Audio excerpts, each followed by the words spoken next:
Capítulo 10.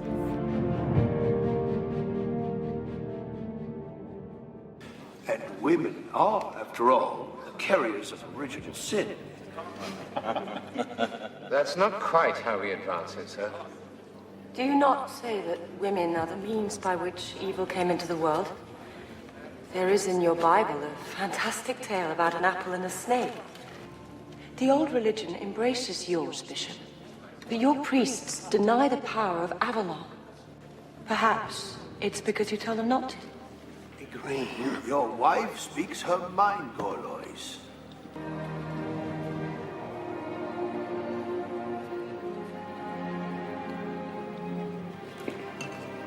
Allow me to introduce you, Uther Pendragon, to my wife, the Lady Igraine, Duchess of Cornwall.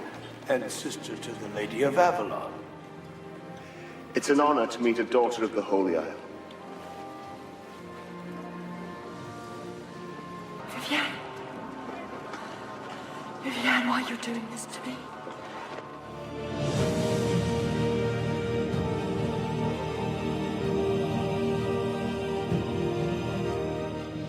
Certa vez, Igraine dissera a Gwyneth que a Cornualha ficava no fim do mundo. Assim, parecia a Gwyneth que lá poderiam não existir coisas como saxões salteadores, ou um grande rei ou ainda uma grande rainha. Mas ali, naquele convento distante na Cornualha, embora em um dia claro ela pudesse olhar para o mar e ver a silhueta acentuada do castelo de Tintagel, Igraine e ela não eram mais que duas senhoras cristãs. Gwyneth pensou surpresa consigo mesma. Estou feliz por ter vindo. Contudo, quando Arthur lhe havia pedido que fosse, ela ficara com medo de deixar os muros de Caerleon. A jornada lhe parecera um longo pesadelo, até mesmo a viagem rápida e confortável pela estrada romana ao sul. Quando a deixaram e começaram a cruzar as charnecas elevadas e expostas, Gwyneth havia se encolhido em pânico dentro da liteira, mal podendo dizer o que mais aterrorizava: o céu aberto lá no alto, ou os extensos gramados sem árvore em que as rochas subiam frias e duras como os ossos da própria terra. Então, por um tempo, não se via nenhuma criatura viva a não ser corvos que circulavam lá em cima à espera de que algo morresse no chão, ou lá longe, um dos pôneis selvagens das charnecas parando para jogar a cabeça desgrenhada para trás antes de disparar. Mas, nesse convento distante, na Cornualha, tudo era quieto e pacífico. Um sino de tom suave marcava as horas, e rosas cresciam no jardim murados do claustro e se enroscavam nas fendas dos muros de tijolos em ruínas. Um dia havia sido um grande casarão romano. As irmãs haviam retirado o assoalho do salão porque, diziam, retratava alguma cena pagã escandalosa. Gwyneth estava curiosa para saber o que era, mas ninguém lhe disse e ela tinha vergonha de perguntar. Nos cantos do salão havia belos e pequenos golfinhos e peixes raros, e no centro foram colocados tijolos comuns. Ela, às vezes, sentava-se ali durante as tardes com as irmãs e costurava enquanto Igraine descansava. Igraine estava morrendo. 2 meses antes, uma mensagem havia chegado a Caerleon. Arthur fora chamado ao norte, em Emburacum, para verificar a fortificação do muro romano, mas ele não pudera ir e nem mesmo Morgana estava lá. E uma vez que Arthur não poderia se fazer presente, e não era esperado que Viviane, em sua idade, pudesse fazer a longa viagem, Arthur havia implorado para que Gwyneth fosse e ficasse com sua mãe. Depois de muita persuasão, ela concordara. Gwyneth sabia pouco sobre cuidar de doentes. Seja qual fosse a doença que havia se apoderado de Igraine, ao menos era indolor, mas ela estava sem fôlego e não podia andar muito sem tossir e resfolegar. A irmã que cuidava dela disse que era congestão nos pulmões, mas ela não tossia sangue, não tinha febre nem vermelhidão no rosto. Os lábios dela estavam pálidos, as unhas azuis e os tornozelos incharam tanto que mal podia andar. Aparentava estar muito cansada para falar e ficava na cama a maior parte do tempo. Não parecia tão doente para Gwynethar, mas a irmã disse que ela de fato estava morrendo e que não passaria de uma semana. Era a melhor parte do verão e naquela manhã Gwynethar havia trazido uma rosa branca do jardim do convento e a colocado no travesseiro de Igraine. A mãe de Arthur havia se esforçado para ficar de pé na noite anterior e ir às orações, mas naquela manhã estava tão cansada e sem forças que não conseguia se levantar. Ainda assim, sorriu para Gwynethar e disse em sua voz ofegante: "Obrigada, filha querida." Ela levou a flor ao rosto, aspirando delicadamente as pétalas.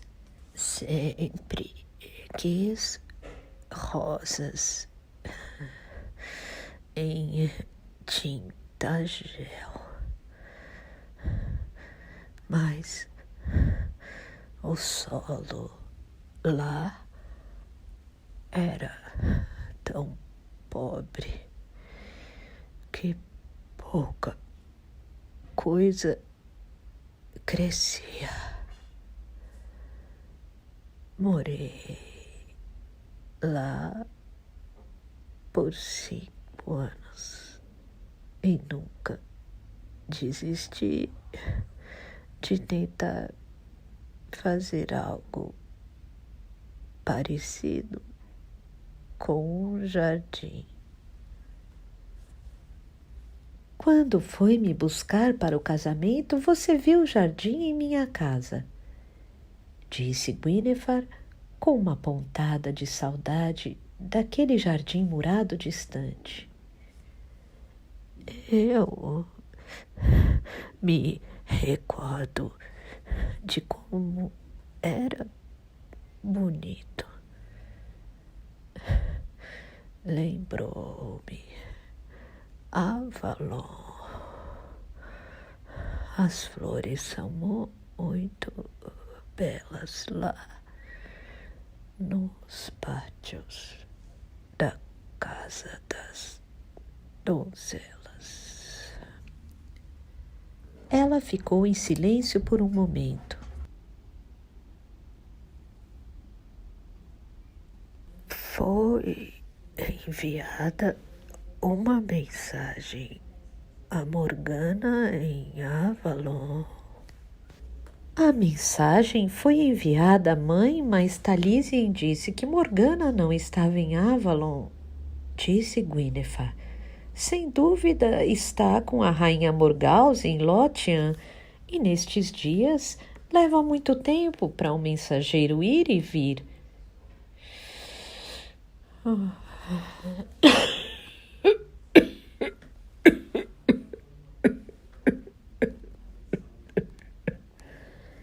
Igraine suspirou profundamente e voltou a tossir.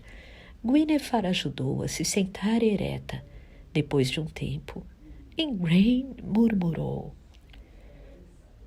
"Mesmo assim, a visão deveria ter feito Morgana vir até mim. Você iria se soubesse que sua mãe estava morrendo. Não iria?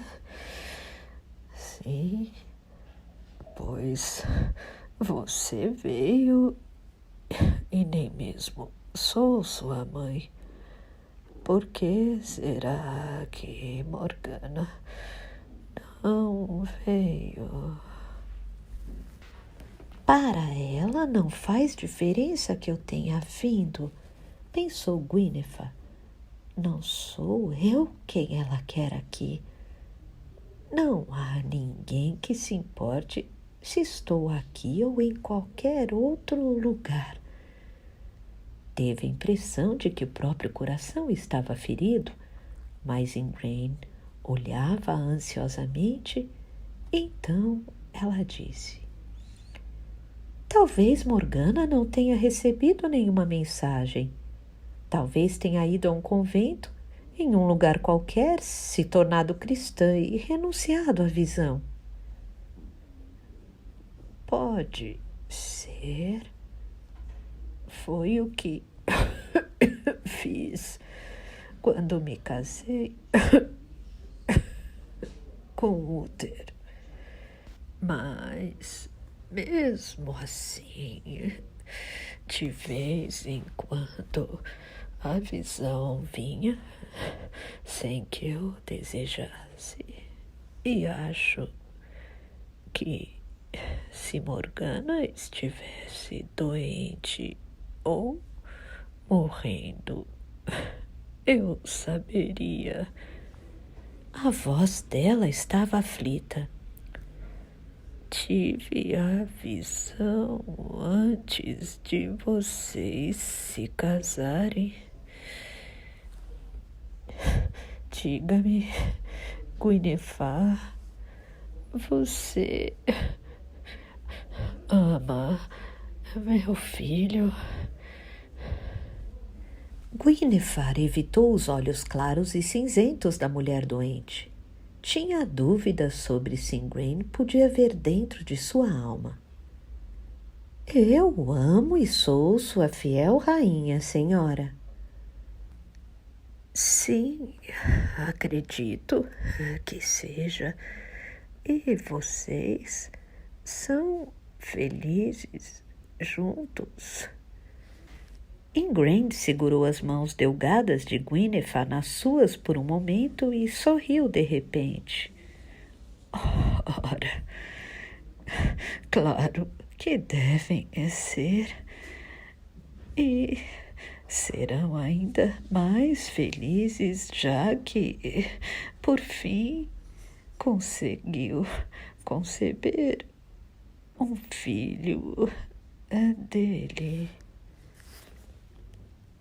Guinevere abriu a boca, encarou Igraine, por fim disse: Eu não sabia. Igraine sorriu novamente, um sorriso tão terno e radiante que Guinevere pensou: sim, acredito que quando jovem era tão bela a ponto de Uther deixar de lado toda a cautela e ir atrás dela com feitiços e magias. Acontece com frequência, embora você não seja mais tão jovem. Estou surpresa de que não tenha um filho ainda.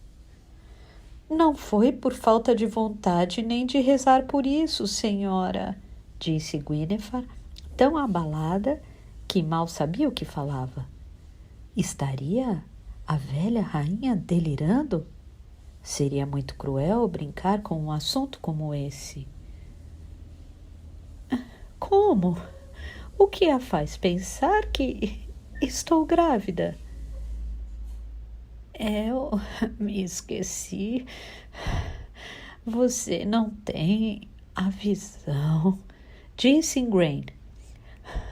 Apesar do fato de ela ter me abandonado há muito tempo e de eu mesma ter renunciado a ela, às vezes, como lhe disse, a visão chega de surpresa e nunca deixa dúvidas.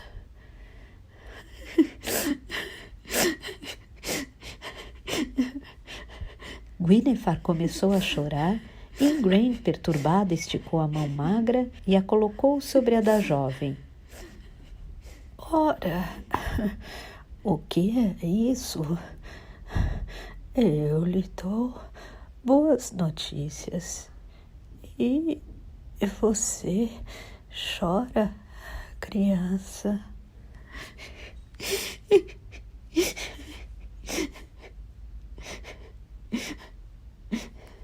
Agora ela vai achar que eu não quero um filho e não suporto que ela pense mal de mim. Gwynethar disse com voz trêmula. Apenas 2 vezes em todos esses anos de casada tive motivos para achar que estava grávida e carreguei a criança por apenas 1 ou 2 meses. Diga-me, senhora. Sua garganta se fechou e ela não se atreveu a dizer a palavra que pensava. Diga-me, Igraine, terei essa criança? Você me viu com o filho de Arthur ao seio? Mas o que seu padre pensaria dessa concessão à feitiçaria? Igraine acariciou a mão dela e respondeu. Gostaria de poder dizer, mas, porém, a visão vai e volta como quer. Deus permita que tudo saia bem, minha querida. Pode ser que eu não consiga ver mais, porque quando o bebê tiver nascido, não estarei aqui para vê-lo. Não, criança, não chore. Estou pronta para deixar esta vida desde que vi Arthur se casar. Eu gostaria de ver seu filho segurar um bebê de Morgana em meus braços, se um dia acontecer, mas Uther se foi e meus filhos estão todos bem. Pode ser que Uther esteja me esperando além da morte, ou ainda os filhos que perdi no parto. Mas se não estiverem, eu jamais saberei. Os olhos de Igraine se fecharam e Gwynethar pensou. Ela ficou cansada por minha culpa. Então ficou ali sentada, até que a velha senhora pegasse no sono e depois se levantou e foi silenciosamente para o jardim. Sentia-se entorpecida. Realmente não havia imaginado que poderia estar grávida. Dessa vez havia imaginado apenas que o esgotamento da viagem havia atrasado sua menstruação. Nos primeiros 3 anos de casamento, a cada vez que havia um atraso, pensava estar grávida. No ano em que Arthur se ausentara pela primeira vez, na ocasião da Batalha da Floresta de Celidon e na longa campanha que a precedeu, e depois, quando estava ferido, fraco demais para tocá-la, o mesmo aconteceu. Por fim, concluiu que seu fluxo mensal era inconstante. Não era possível acompanhá-lo pela lua, pois às vezes 2 ou 3 meses podiam se passar sem nenhum sinal dele. Mas agora que Igraine havia falado, ela se perguntou por que não havia cogitado essa possibilidade. Jamais lhe ocorreu duvidar da rainha. Porém, algo dentro de Gwynethar insistia em lembrar-lhe. A feitiçaria e todas essas coisas são do demônio e não há lugar para isso nesta casa de mulheres santas. Mas outra voz questionava. Como pode ser considerado maligno isso que ela acaba de me dizer? Era como quando o anjo havia predito a Maria, a Virgem, o nascimento de seu filho. E por um momento Gwynethar foi tomada pelo espanto diante de sua própria pretensão e então começou a rir baixinho de incongruência da ideia de Igraine, velha e moribunda, no papel de um anjo de Deus. Naquele momento o sino tocou no claustro para as rezas e Gwynethar, embora fosse uma hóspede sem obrigação, virou-se e foi para a capela das irmãs, ajoelhando-se em um lugar de costume entre os visitantes. Mas ouviu pouco do serviço, pois todo seu coração e mente estavam envoltos na prece mais fervorosa de toda a sua vida. Ela chegou, a resposta para todas as minhas preces. Ah, obrigada, Senhor e Cristo e Nossa Senhora abençoada. Arthur estava errado. Não era ele quem falhava. Não havia necessidade. E novamente foi tomada pela vergonha paralisante que havia sentido quando ele lhe dissera aquilo, praticamente dando permissão para que o traísse. E que mulher má eu fui, que cheguei mesmo a pensar nessa possibilidade. Mas agora, em meio à sua maldade, Deus a havia recompensado quando ela menos merecia. Guinevere levantou a cabeça e começou a cantar um Magnificat, com o resto das pessoas, com tanto fervor que a abadesa levantou a cabeça e olhou severamente. Elas não sabem por que estou tão agradecida, não sabem o quanto eu tenho a agradecer, mas não sabem também como fui má, pois estava pensando aqui, neste lugar santo, naquele que amo. E então, mesmo em seu júbilo, a dor voltou de repente. Agora ele vai me ver gorda com o filho do Arthur e vai me achar feia e jamais me olhará novamente com amor e desejo. E apesar do júbilo em seu coração, sentiu-se pequena, cerceada e triste. Arthur me deu permissão e poderíamos ter tido um ao outro ao menos uma vez. Mas agora, nunca, nunca, nunca. Levou as mãos ao rosto e chorou atrás delas silenciosamente e já não se preocupava com o olhar da abadesa. Naquela noite, a respiração de Igraine estava tão ruim que sequer conseguia baixar a cabeça para repousar. Precisava sentar-se bem ereta, apoiada por muitas almofadas para conseguir respirar, e ela chiava e tossia sem cessar. A abadesa havia lhe dado um gole de alguma bebida que limparia seus pulmões, mas aquilo apenas a deixou nauseada e por isso ela se recusou a beber mais. Guinevere sentou-se ao lado dela, cochilando de vez em quando, mas alerta a qualquer movimento da enferma para dar a ela um gole de água e acomodar seus travesseiros para que pudesse ter um pouco de conforto.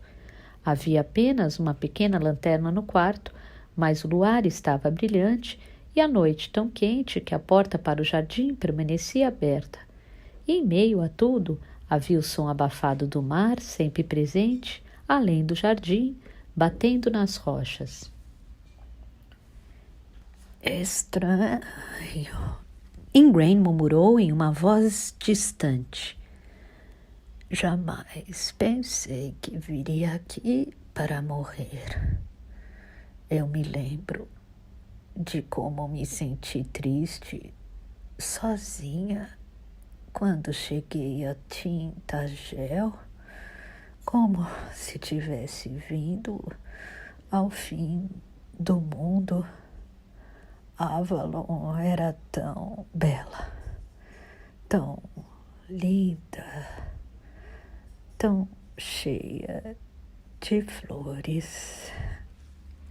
Há flores aqui, disse Guinevere, mas não como as flores do meu lar. É tão estéril aqui, tão rochoso. Você já foi à ilha, criança? Fui à escola no convento de Innis Vitrin, senhora. É tudo tão lindo na ilha. E quando viajei para cá através das charnecas, era tão alto, estéril. e deserto que eu tive medo. Ingrain fez um movimento fraco em direção a ela e Guinevere pegou sua mão, alarmada com a frieza dela.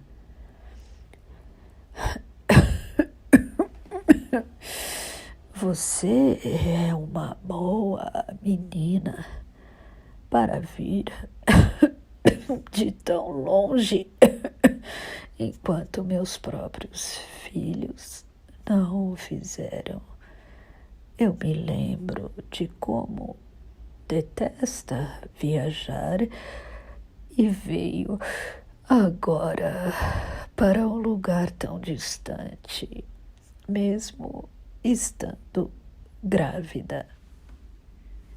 Guinevere esfregou as mãos geladas dela entre as suas. Não se canse falando, mãe.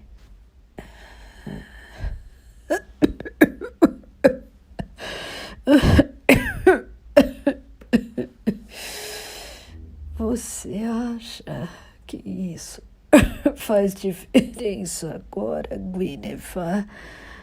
Agi mal com você. No dia em que se casou, fui até Taliesin perguntar a ele se havia alguma maneira honrosa de Arthur evitar o casamento. Eu não sabia, mas por quê? Pareceu-lhe que Ingrain hesitou antes de responder, mas não podia ter certeza. Talvez a mulher estivesse apenas com dificuldade para falar. Não sei dizer. Talvez tenha pensado que você não seria feliz com meu filho.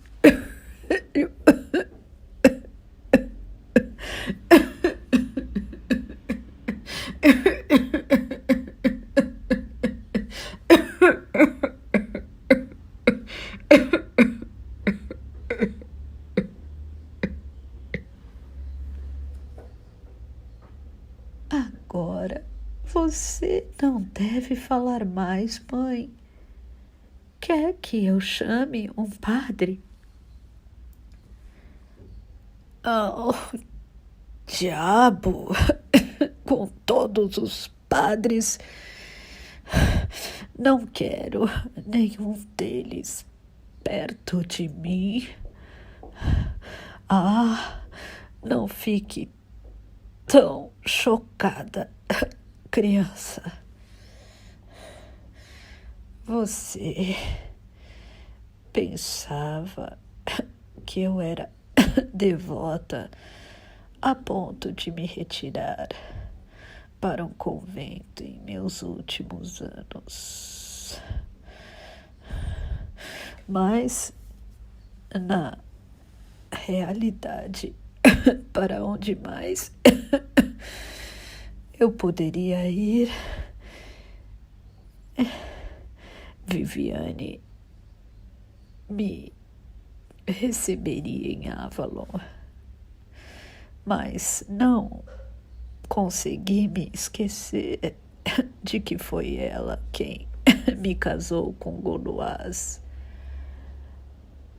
Além daquele muro fica Tintagel, que é como uma prisão, e para mim foi realmente um cárcere.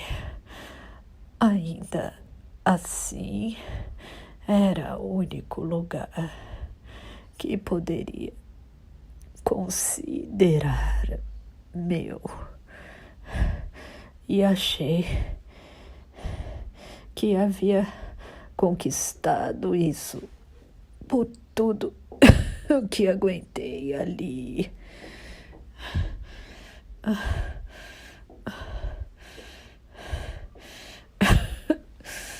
Gostaria que Morgana tivesse vindo me ver. Ela tem a visão. Deveria saber que estou morrendo. Gwynethar viu que havia lágrimas nos olhos de Igraine. Ela então disse gentilmente, esfregando as mãos geladas que agora pareciam tensas como garras frias. Tenho certeza de que ela viria se soubesse, querida mãe.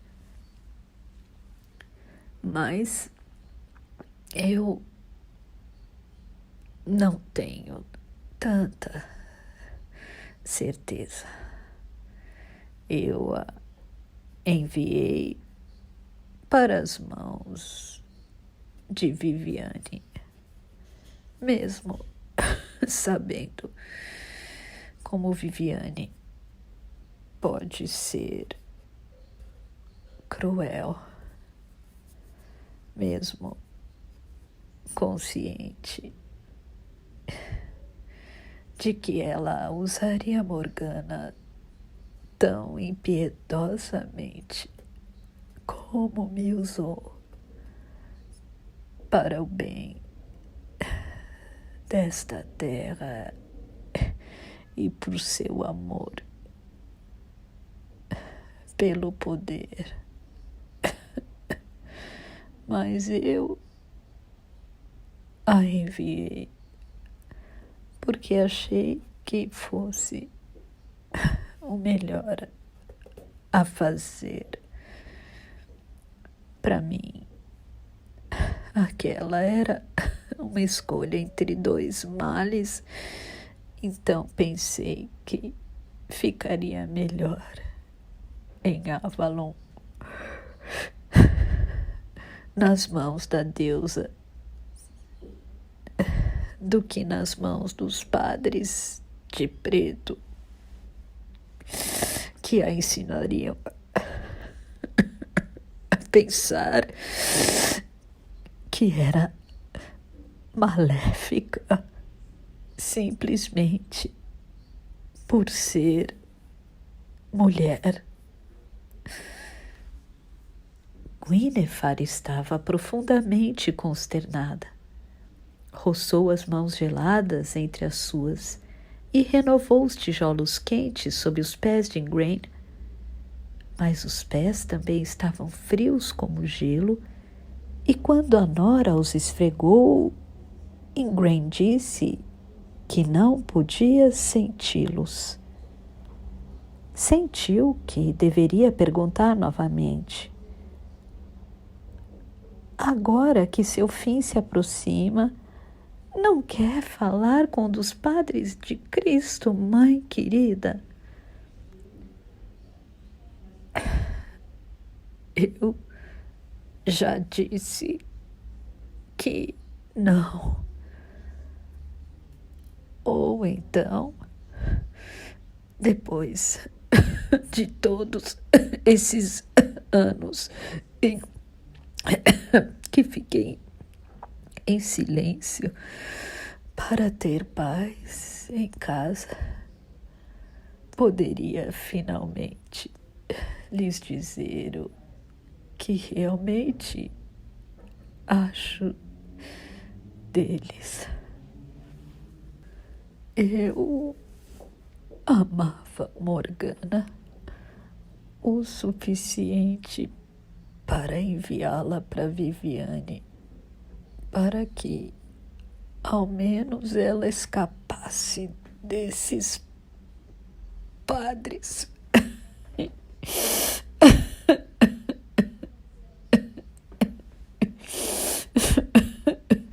Arthur, ele nunca foi meu filho.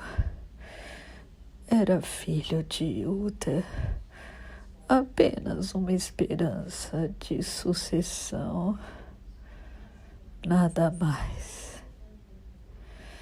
Eu amava Uther e lhe dei filhos, porque significava muito para ele ter um para sucedê-lo.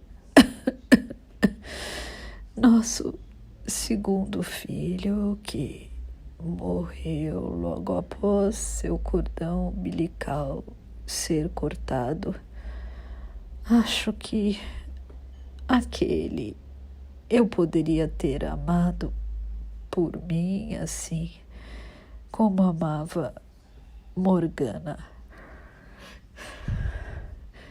Diga-me, Guinevere, meu filho a censurou por ainda não ter lhe dado um herdeiro?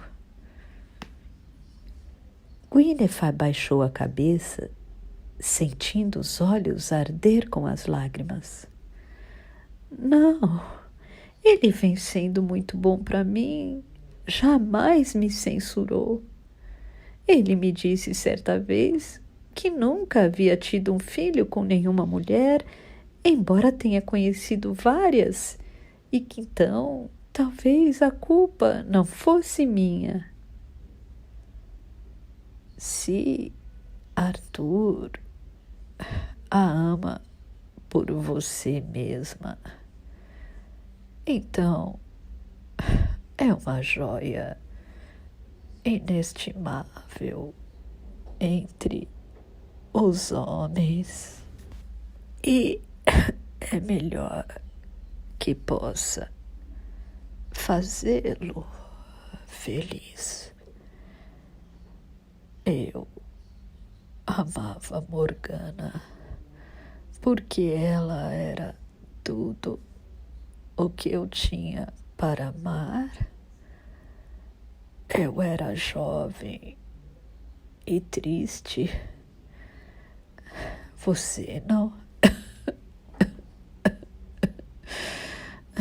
Não pode imaginar como fui infeliz naquele inverno em que a tive sozinha e longe de casa ainda, sem ser totalmente adulta. Temi que ela nascesse como um monstro por causa de todo o ódio que senti enquanto estava grávida. Mas ela era a coisinha mais linda, solene e esperta, como uma verdadeira criança das fadas.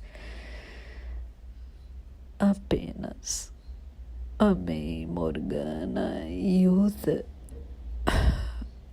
Onde está ela, Guinevere? Onde está ela que não vem ver sua mãe no leito de morte? Sem dúvida, ela não sabe que está doente. Mas ela tem a visão. Gritou Igraine, movendo-se inquieta em seu travesseiro. Onde ela pode estar que não me vê? Que não vê? Que estou morrendo. Percebi que ela estava muito aflita até na coroação de Arthur, e mesmo assim não disse nada. Eu não quis saber. Senti que já tinha sofrido o suficiente e nada falei quando ela precisou de mim. Guinevere, diga-me a verdade. Morgana teve um filho em algum lugar, sozinha e longe de todos os que a amam. Ela contou isso a você? Ela só pode me odiar para não vir me ver mesmo quando estou morrendo, só porque não falei de meus medos a respeito dela na coroação de Arthur.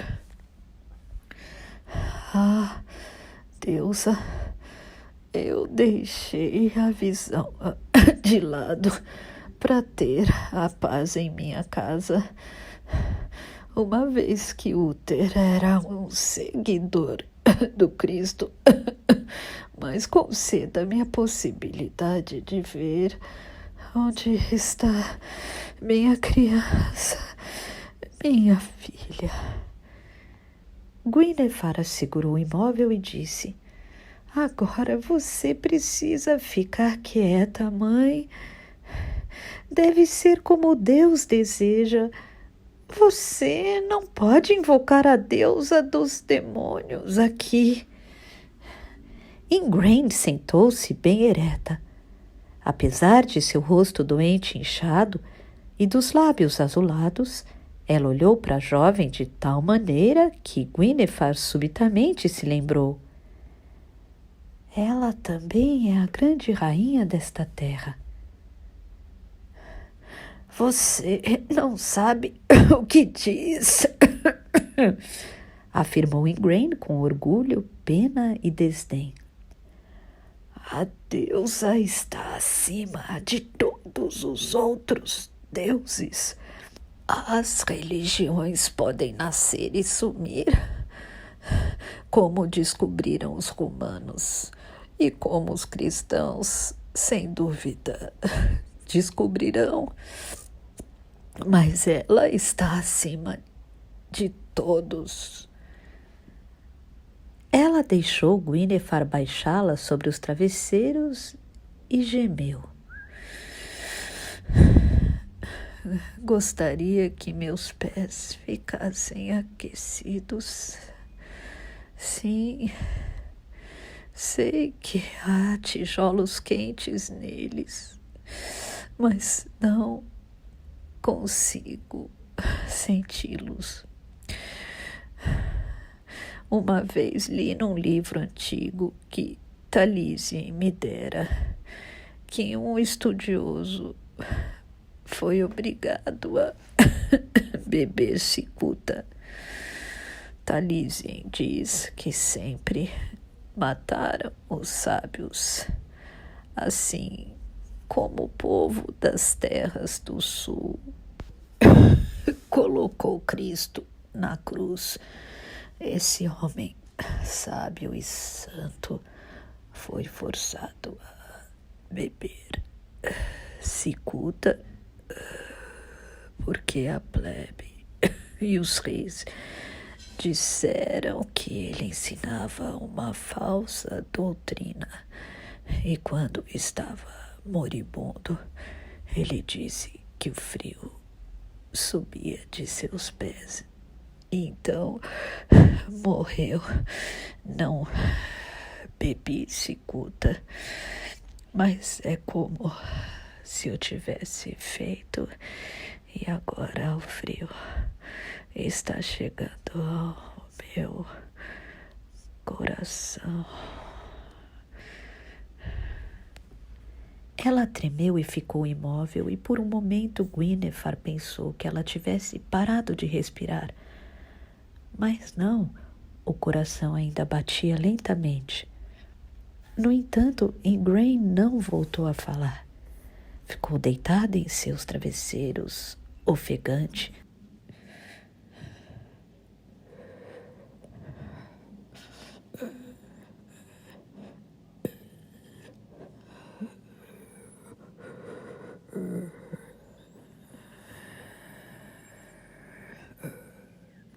Até que, pouco antes do amanhecer, sua respiração